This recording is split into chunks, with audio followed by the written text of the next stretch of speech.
देखिए, मैं भारतीय जनता पार्टी के डॉक्टर सेल का स्टेट कन्वीनर था और मैंने शीर्ष नेतृत्व का धन्यवाद भी करता हूं कि उन्होंने मुझे मौका दिया और मैंने पूरी कर्तव्य परायणता के साथ अपना जो है कर्तव्य का निर्वहन किया। लेकिन पिछले कुछ समय से स्थितियां कुछ ऐसी बन रही थी कि मुझे ये निर्णय लेने पर मजबूर होना पड़ा।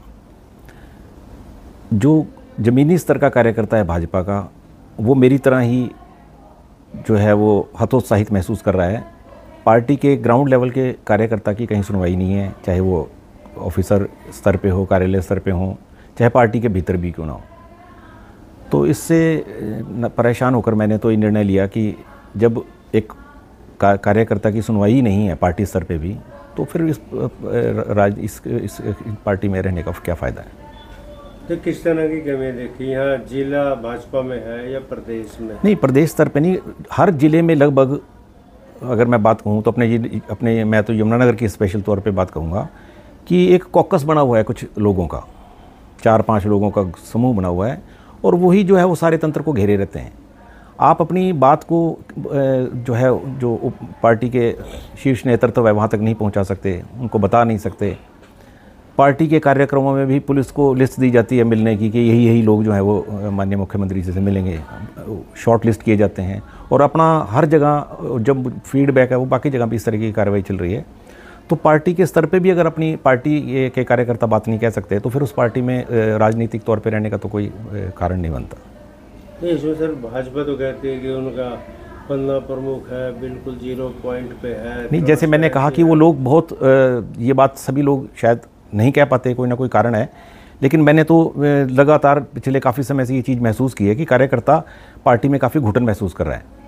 और ख़ास तौर पे अगर सरकारी कार्यों की बात करें, क्योंकि जो आदमी इस प्रोफेशन में होते हैं राजनीति में, उनके जाहिर है कि अगर वो जब पार्टी में किसी स्तर पे होते हैं तो लोग किसी काम के लिए उनके पास जाते हैं, तो जब वो सरकारी दफ्तरों में जाते हैं तो पार्टी कार्यकर्ता की कोई सुनवाई नहीं होती।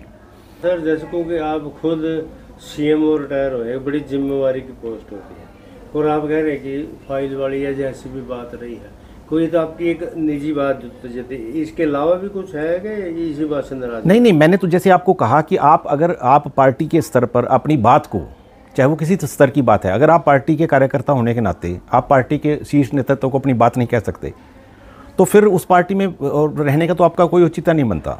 क्योंकि आफ्टर ऑल इस प्रोफेशन में लोग जाते क्यों हैं कि आप या तो समाज सेवा करेंगे या लोगों के काम कराएंगे, लोग आपकी जो है किसी कार्य के लिए आपके पास आएंगे।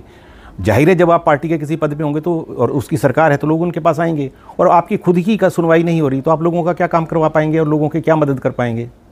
साहब खुद CM हो रहे हैं, कब रिटायर हुए? क्योंकि आपका बड़ा अच्छा कार्यकाल रहा, बड़ी अच्छी लोगों के साथ डील रही, कोरोना भी डील किया, तो उसको लेकर या किस तरह का आपने सेवा करी, और अब यदि सरकार या नेतृत्व आपका बीजेपी दोबारा कहती ज्वाइन कर तो करेंगे बात?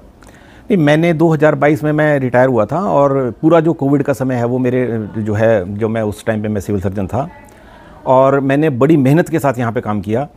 सरकार की तरफ से आदेश था कि आप, क्योंकि बिल्डिंग डिमोलिश हो रही थी, आप नई बिल्डिंग कहीं किराए पे लीजिए, तो मैंने कोई किराए पे नहीं लेके इसी हॉस्पिटल की बिल्डिंग में ही हॉस्पिटल के लोगों की जो भी सुविधाएँ दी, ESI की सर्विसेज, ESI हॉस्पिटल को हमने लिया।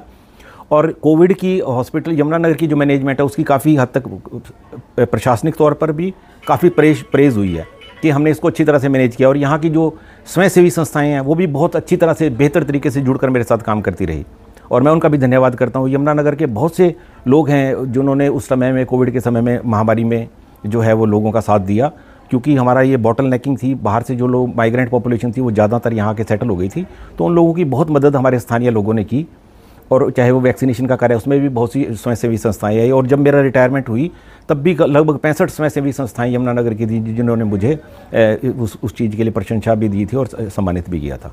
तो मैं तो यमुनानगर के, अब वो व्यक्ति, अब मैं पार्टी में हूँ, वो व्यक्ति किसी कार्य के लिए मेरे पास आते हैं और मैं अपने आप को ऐसे ही अवस्था में पाता हूँ कि मेरी खुद के ही कोई दिक्कत, काम नहीं हो पा रहे, या मैं खुद ही अपनी बात को नहीं कह पा रहा, तो दूसरे के लिए क्या मैं पार्टी से अपेक्षा रख सकता हूँ। डॉक्टर साहब को कि आपका जो जीवन रहा है समाज सेवा का रहा, चाहे CM हो रहे, डॉक्टर प्रोफेशन में वही आते जो सेवा में रहता है, फिर पार्टी के डॉक्टर सेल के प्रदेश के संयोजक रहे, और आगे कौन सी पार्टी में जाने वाले हैं, फ्यूचर प्लान क्या आपका? देखिए, मैं सोच रहा हूँ, निर्णय लूँगा इसमें मैं जल्दी, क्योंकि मैं अब आपने एक प्रोफेशन लिया है, आपने सोचा है कि राजनीति में रहना है।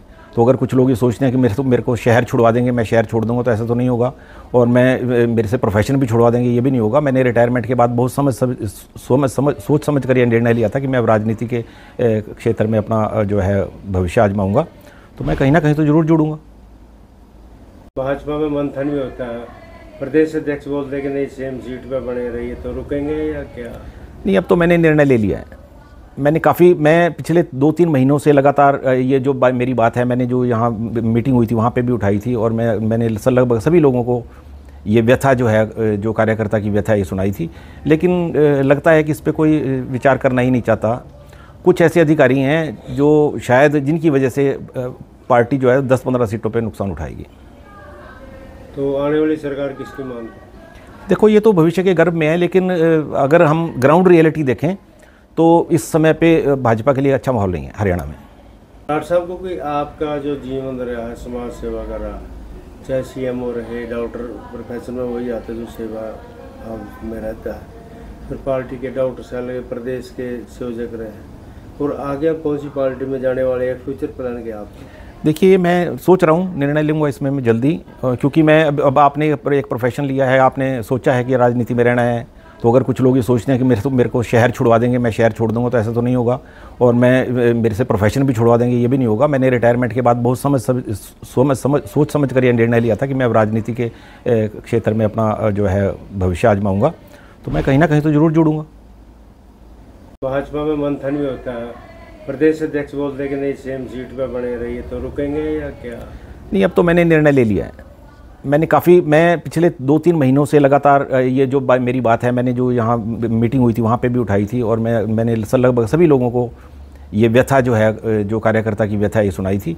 लेकिन लगता है कि इस पर कोई विचार करना ही नहीं चाहता। कुछ ऐसे अधिकारी हैं जो शायद जिनकी वजह से पार्टी जो है 10-15 सीटों पर नुकसान उठाएगी। तो आने वाली सरकार किसकी मांग?